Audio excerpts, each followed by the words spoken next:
Welcome. Today we're diving into the world of negative adverbs and adverbials, those essential tools that help us express negativity in English. Negative adverbs modify verbs, adjectives, or even entire clauses to give them a negative meaning. They answer questions about manner, place, time, or degree just like other adverbs, but with a twist. We'll start by looking at the most common words for creating negative statements: no and not. While there's some debate about whether these are true adverbs, they're crucial for expressing disagreement or negation. By the end of this video, you'll know how to use negative adverbs to make your English more precise and expressive. Let's get started.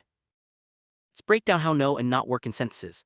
No is often used as a negative answer or to show disagreement, and sometimes it even acts as an adverb, especially when negating comparative adjectives or adverbs. For example, he's no better than his rival. On the other hand, not is used to negate verb phrases. If there's an auxiliary or modal verb, simply insert not after it. I have not seen him here before.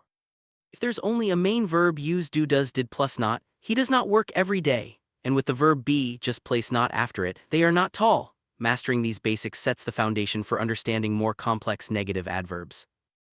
Now let's explore other negative adverbs that don't need not because they already carry a negative meaning. Words like hardly, barely, and scarcely mean almost not and are placed just like not in sentences. For example, I can barely see the mountain through the clouds. When you want to express how rarely something happens, use adverbs like no longer, rarely, seldom, never, and phrases like hardly ever. For instance, we are never late.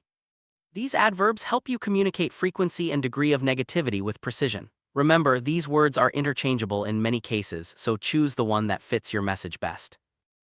Sometimes we need to show that two events happened almost at the same time, with one barely finishing before the next began. Here, negative adverbs like hardly, barely, scarcely, and no sooner come into play. For example, we had hardly finished cleaning when the guests arrived. Notice how these adverbs are combined with when or then to link the two events. For total negation, use adverbial phrases like under no circumstances, in no way, or on no condition. These phrases can go in the middle of a sentence or, for emphasis, at the beginning with inversion. For example, we in no way like this plan. These structures add emphasis and clarity to your negative statements.